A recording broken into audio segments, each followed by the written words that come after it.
आज हम लोग बात करने वाले हैं सीटिंग अरेंजमेंट की। तो सबसे पहला प्रश्न तो हमारे सामने ये आता है कि सीटिंग अरेंजमेंट होता क्या है। तो देखो, सीटिंग अरेंजमेंट में क्या होता है कि हमारे पास कुछ ग्रुप ऑफ पर्सन होते हैं, कुछ ग्रुप ऑफ पर्सन होते हैं जिन्हें हम एक पर्टिकुलर पोजीशन पे बैठाते हैं। ठीक, कुछ ग्रुप ऑफ पर्सन होते हैं जिन्हें हम एक पर्टिकुलर पोजीशन पे बैठाते हैं। अब देखो, सीटिंग अरेंजमेंट क्या है, हमारा दो टाइप का होता है। एक तो होता है हमारा क्लोज्ड अरेंजमेंट और दूसरा होता है हमारा ओपन अरेंजमेंट। ठीक, क्लोज्ड अरेंजमेंट में क्या होता है, हमारे पास चार टाइप के आते हैं: सर्कुलर, स्क्वायर, रेक्टेंगुलर और ट्रायंगुलर। ओपन में हमारे पास केवल स्ट्रेट लाइन आता है। ठीक, अब क्लोज का मतलब क्या हो गया कि हमारा स्टार्टिंग एंड एंडिंग पोजीशन क्या होती है, हमारी एक होती है। जैसे अगर हम सर्कल को देखें, अगर हमने यहाँ से सर्कल को बनाना शुरू किया, ये हमारा स्टार्टिंग पॉइंट है और एंडिंग पॉइंट भी हमारा क्या होगा, यही होगा। वैसे ही अगर हम स्क्वायर को बनाएं तो अगर ये हमारा स्टार्टिंग पॉइंट है तो यही हमारा क्या होगा, एंडिंग पॉइंट भी होगा। लेकिन लाइन में क्या होता है, लाइन में अगर ये हमारा स्टार्टिंग पॉइंट है तो हमने अगर लाइन बनाया तो ये हमारा क्या होगा, एंडिंग पॉइंट है। इसका मतलब स्टार्टिंग और एंडिंग क्या होता है, लाइन में सेम नहीं होता। लेकिन जो हमारे क्लोज्ड अरेंजमेंट होते हैं उसमें सीटिंग मतलब स्टार्टिंग और एंडिंग जो होता है वो दोनों सेम पॉइंट से होता है। ठीक, अब देखो, हमारा जो क्लोज्ड अरेंजमेंट होता है वो हमारा दो टाइप का होता है। ठीक, इसमें पहला होता है हमारा टूवर्ड्स सेंटर और एक होता है हमारा अवे फ्रॉम सेंटर। एक एग्जाम्पल के लिए मान लो कि हमने 8 लोगों को यहाँ बैठाया, हमने 8 लोगों को एक सर्कुलर टेबल पर बैठा दिया। तो उसमें देखो, उसमें भी हम दो तरीके से उनको बैठा सकते हैं। कैसे हो सकता है, एक का हो सकता है कि सबका मुंह सेंटर की ओर हो, सबका मुंह सेंटर की ओर हो, मतलब फेसिंग सेंटर। और या ये हो सकता है कि सबका फेस क्या हो, सेंटर से दूर हो, मतलब अवे फ्रॉम सेंटर। तो जो क्लोज अरेंजमेंट होता है उसको भी हम दो पार्ट में डिवाइड करते हैं। पहला होता है टूवर्ड सेंटर, दूसरा होता है अवे फ्रॉम सेंटर। इसका मतलब क्या हो गया, जितने भी पर्सन हमारे बैठे हैं यहाँ पे सर्कुलर टेबल पे या स्क्वायर टेबल पे, ट्रायंगुलर पे, रेक्टेंगुलर पे, वो या तो सेंटर की तरफ मुंह करेंगे, मतलब एक दूसरे की तरफ फेस करेंगे, एक दूसरे की तरफ फेस करेंगे, या अवे फ्रॉम सेंटर होगा, अवे फ्रॉम सेंटर होगा जैसे ये है, मतलब सब सेंटर से दूर होंगे, मतलब किसी का फेस एक दूसरे के तरफ नहीं होगा। ठीक, उसी तरीके से हम स्ट्रेट लाइन को भी दो पार्ट में करते हैं। स्ट्रेट लाइन में भी जो हमारे पास पर्सन्स होते हैं उनको हम दो पोजीशन पे बैठा सकते हैं। कैसे, एक का फेस हो सकता है साउथ मतलब कि नॉर्थ की तरफ हो, और हो सकता है दूसरे का फेस क्या हो, साउथ की तरफ हो। इसका मतलब क्या है कि अगर हमारे पास 8 पर्सन है, 8 पर्सन या कोई कुछ भी ले लो, 2 आदमी, 3 आदमी, 4 आदमी, कितने भी हो, तो उनको हम दो तरीके से बैठा सकते हैं। या तो हम सबका फेस क्या हो, साउथ की तरफ हो, और दूसरा सबका फेस नॉर्थ की तरफ हो, या उनमें से कुछ का फेस नॉर्थ की तरफ हो और कुछ का फेस क्या हो, साउथ की तरफ हो। इस तरीके से स्ट्रेट लाइन में भी हम जो हमारे पर्सन्स होंगे उनको हम दो तरीके से बैठा सकते हैं। ठीक, ये तो हो गया हमारा पहला पॉइंट। अब दूसरा पॉइंट हमारा क्या है, नंबर ऑफ पर्सन्स। दूसरे पॉइंट में हमारा आता है नंबर ऑफ पर्सन्स। देखो, नंबर ऑफ पर्सन क्या होंगे हमारे, या तो इवन हो सकते हैं या तो ऑड हो सकते हैं। नंबर ऑफ पर्सन जो है हमारे वो या तो इवन हो सकते हैं या तो ऑड हो सकते हैं। नंबर ऑफ पर्सन हमारे कितने हो सकते हैं, या तो इवन या तो ऑड। इवन का मतलब जो नंबर ऑफ पर्सन है वो या तो 2 हो सकता है, या तो 4 हो सकता है, या तो 6 हो सकता है, या तो 8 हो सकता है। लेकिन हमारे एग्जाम्स में आज तक 8 से ज़्यादा नहीं पूछा गया है और ना ही कभी पूछा जाएगा। और ऑड में हमारे पास क्या हो सकता है, या तो 3 हो सकते हैं, या तो 5 हो सकते हैं, या तो 7 हो सकते हैं, या तो 9 हो सकते हैं। ठीक, लेकिन हमने कहा कि 8 से ज़्यादा आज तक हमारे एग्जाम्स में पूछा नहीं गया है, तो इसको हम हटा ही दें, इसका कोई मतलब नहीं है। अब देखो, अगर ऑड में है, अगर हमारे पास नंबर ऑफ पर्सन जो है वो ऑड हैं, तो हमें कुछ दिक्कत नहीं, कुछ भी हमको नहीं देखना है। हमें डायरेक्टली क्या करना है, अगर सर्कुलर में बैठे हैं तो सर्कल में बैठा देंगे। उसके बाद किसी को भी हम किसी भी तरीके से बैठा सकते हैं। मतलब अगर क्वेश्चन में दिया गया है टूवर्ड्स सेंटर, टूवर्ड्स सेंटर, ठीक, तो सबको बैठाना तो सेंटर की तरफ ही, मतलब सबका मुंह तो सेंटर की तरफ रहेगा। लेकिन हम कहीं बैठा सकते हैं। अगर मान लो हमने एक को यहाँ बैठाया तो दूसरे को हम यहाँ बैठा देंगे, तीसरे को हम यहाँ बैठा देंगे, चौथे को हमने यहाँ बैठा दिया। ठीक, अगर मान लो हमारे पास 7 पर्सन दिए हैं, हमने 4 को यहाँ बैठा दिया, 5 को यहाँ बैठा दिया, 6 को यहाँ बैठा दिया, 7वें को यहाँ बैठा दिया। ठीक, हमारे पास कोई भी मतलब किसी भी जगह हम बैठा सकते हैं। ठीक, 7 लोगों को। लेकिन अगर हमारे पास नंबर ऑफ पर्सन जो है वो इवन है, अगर नंबर ऑफ पर्सन हमारे पास इवन है तो उन्हें बैठाने का तरीका है। क्या तरीका है, देखो, अगर मान लो एग्जाम्पल तौर पे हमारे पास 8 पर्सन है, अगर 8 पर्सन है तो हमें क्या ध्यान देना है कि हर दो आदमी का फेस एक दूसरे की तरफ होना चाहिए, मतलब हर दो आदमी एक दूसरे के सामने होना चाहिए।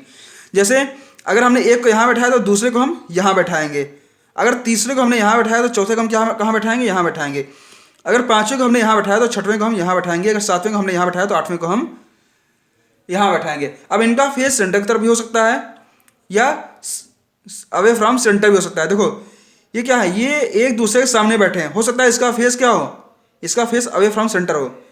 ये जरूरी नहीं है कि सबका फेस सेंटर की तरफ होगा या तो सेंटर से दूर होगा, हो सकता है उसमें कुछ लोगों का फेस सेंटर की तरफ हो, कुछ लोगों का फेस सेंटर से दूर हो, ठीक। तो देखो लेकिन अगर हम देखें तो ये दोनों एक दूसरे के सामने ही बैठे हैं, ये एक दूसरे के सामने ही बैठे हैं, भले इनका फेस क्या सामने नहीं है, ठीक, भले इनका फेस एक दूसरे की तरफ नहीं है, लेकिन याद रखना हमको जब भी इवन नंबर ऑफ पर्सन दिए होंगे तो हमें ध्यान देना है। अगर मान लो यहाँ पे हमारे पास 6 पर्सन बैठे हैं, 6 लोग बैठे हैं, तो हमें क्या करना है, हमने एक सर्कल बनाया, एक को हमने यहाँ बैठाया तो दूसरे को हमने यहाँ बैठाया, तीसरे को हमने यहाँ बैठाया तो चौथे को हमने यहाँ बैठाया, और पांचवें को यहाँ बैठाया तो छठवें को कहाँ बैठाएंगे, यहाँ बैठाएंगे। इसका मतलब जितने पर्सन हम बैठाएंगे उनमें से हर दो आदमी का फेस एक दूसरे के सामने होगा या हर दो आदमी एक दूसरे के अपोजिट होगा। जैसे यहाँ पे ये इसके अपोजिट है, ठीक, ये दोनों एक दूसरे के अपोजिट हैं, ये दोनों एक दूसरे के अपोजिट हैं, ये दोनों एक दूसरे के अपोजिट हैं, हमें ये याद रखना है, ठीक। अब हम आते हैं अपने थर्ड पॉइंट की तरफ।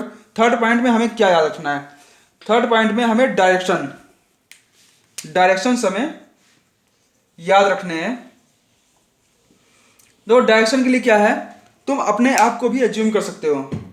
अगर मान लो कहीं पे हमें डायरेक्शन देखना है तो उस पोजीशन पे तुम अपने आप को एज्यूम कर लो, एज्यूम योर सेल्फ।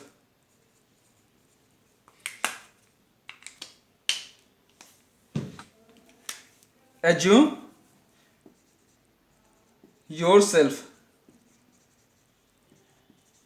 या ये हमारा पहला हो गया, या लेफ्ट हैंड रूल।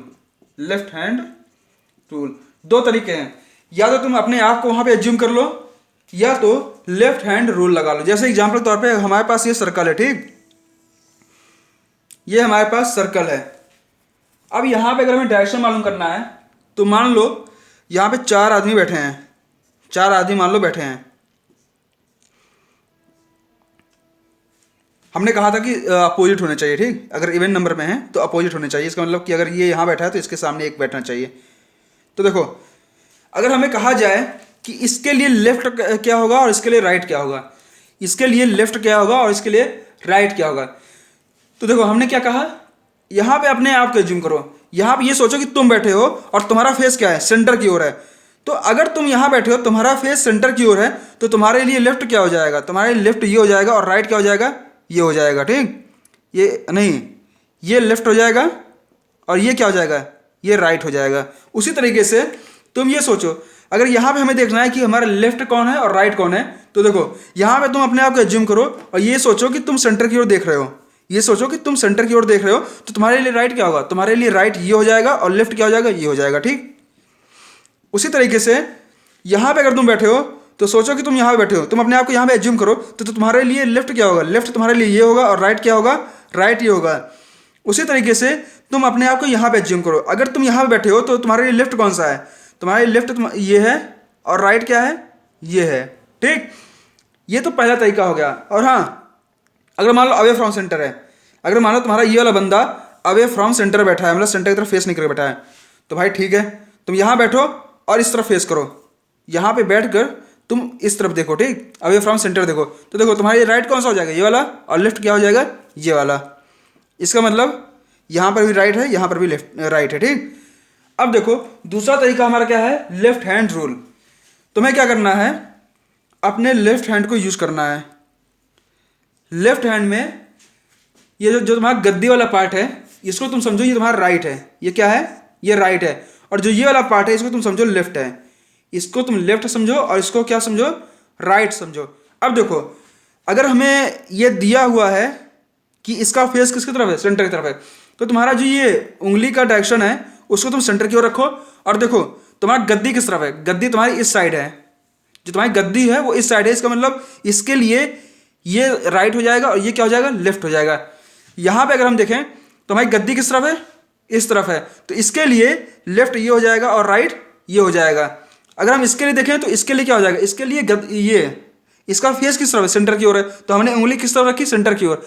अब इसके लिए राइट ये हो जाएगा और लेफ्ट ये हो जाएगा।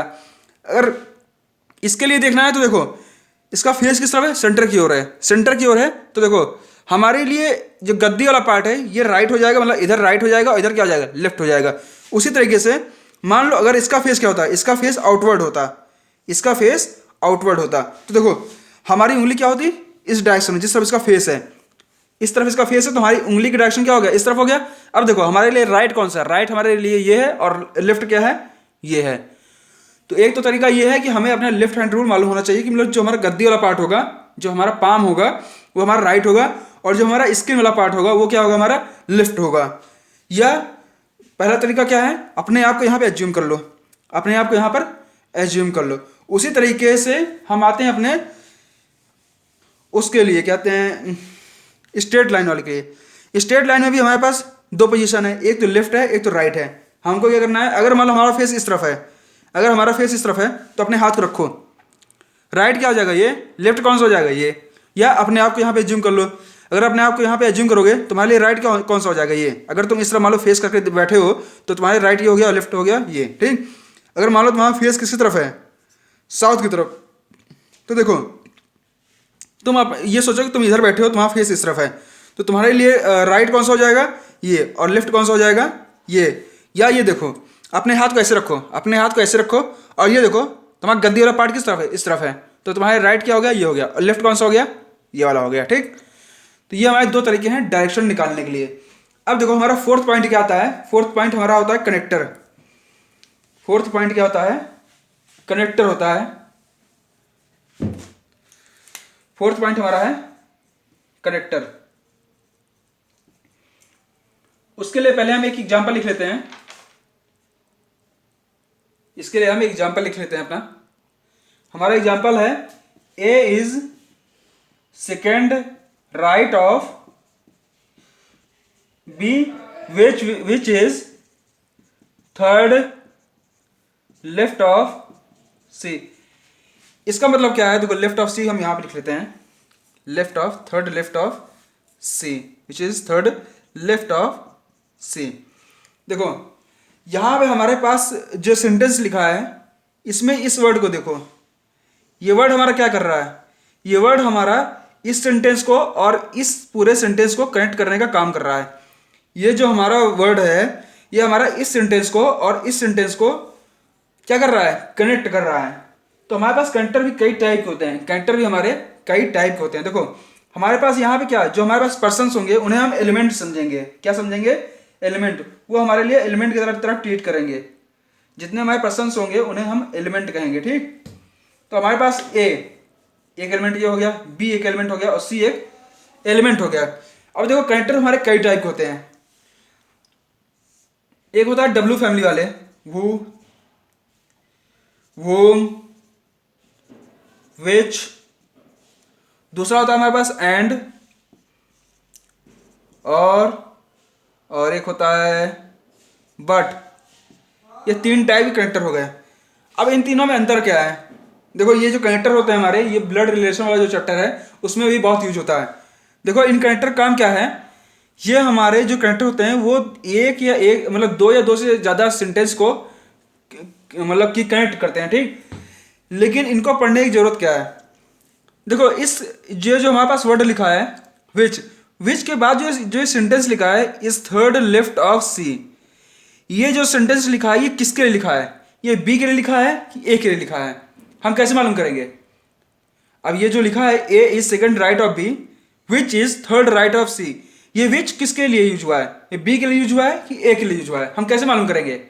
इसी के लिए हम पढ़ते हैं कनेक्टर, इसी के लिए हम देख रहे हैं कनेक्टर को। देखो जब भी यहाँ डब्ल्यू विच वूम या WHO हु इस तरह के वर्ड लिखे हो, ठीक, तो जो ये सेंटेंस लिखा होता है इस सेंटेंस का रिलेशन इससे जस्ट पहले वाला जो एलिमेंट होता है जैसे यहाँ पे बी है उसके लिए होता है। मतलब ये जो हमारा सेंटेंस लिखा है किसके लिखा है, बी के लिए लिखा है। और जहाँ पर भी हमारे पास एंड और या बट यूज होगा, एंड और या बट, इसमें क्या होता है यहाँ पे जो भी सेंटेंस लिखे होते हैं, यहाँ पे जो भी हमारे पास सेंटेंस लिखा है उसका रिलेशन हमेशा स्टार्टिंग वाला जो हमारा सेकंड वाला एलिमेंट होता है ये हमारा फर्स्ट एलिमेंट हो जाएगा। इसके बाद यहाँ पे जो है, यहाँ पे हमारे पास सेकंड एलिमेंट है, उससे होता है। मतलब इस सेंटेंस का जो रिलेशन है वो हमारा ए से है, बी से ना है। बी से ना होकर हमारा जो रिलेशन है इस वाले सेंटेंस का वो किसके साथ है, ए के साथ है। अगर इसी तरीके से हमारे पास लिखा होता है यहाँ पे विच ना लिख के हमारे पास एंड लिखा होता, ठीक। तो देखो यहाँ पे क्या होता, अगर यहाँ पे हमारे पास एंड लिखा होता, एंड साफ से नहीं दिख रहा है, एंड यार क्या हो गया। यहाँ पे अपने सारे कैरेक्टर एक बार दोबारा लिख लेते हैं, वो, विच, वोज और whom, ठीक। और दूसरा टाइप का कनेक्टर क्या था, एंड और बट।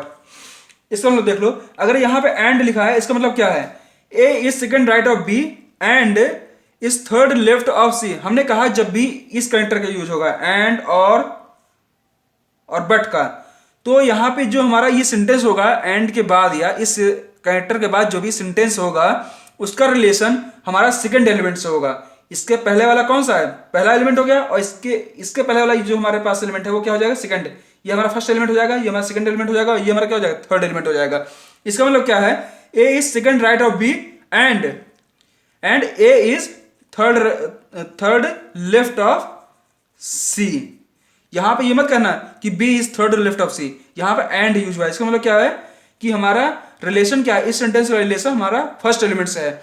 अगर यहाँ पे मान लो हमारे पास लिखा होता इनमें से कोई एक लिख दिया गया होता, ठीक, हमारे पास लिख दिया गया होता विच या वो लिख दिया गया होता, ठीक, WHO, तो क्या होता, देखो A is second right of B, वो is third left of C. इसका मतलब हु के बाद जो हमारे पास ये सेंटेंस लिखा है is third left of C, इसका जो हमारा कनेक्शन है वो हमारा फर्स्ट एलिमेंट से है। किससे है, बी से है, इसका रिलेशन बी से है। इसका मतलब A is second right of B and, इसको हम क्या लिख सकते हैं, and B is third left of C. इसका मतलब ये हो गया, ठीक। और A is second right of B, ये इस सेंटेंस का ये मतलब हो गया, ठीक। ये हमारा हो गया पूरा थ्योरेटिकल पार्ट जो हमारा सीटिंग अरेंजमेंट में आता है। अब इसके बाद हम शुरू करने वाले हैं अपना न्यूमेरिकल पार्ट, ठीक। तो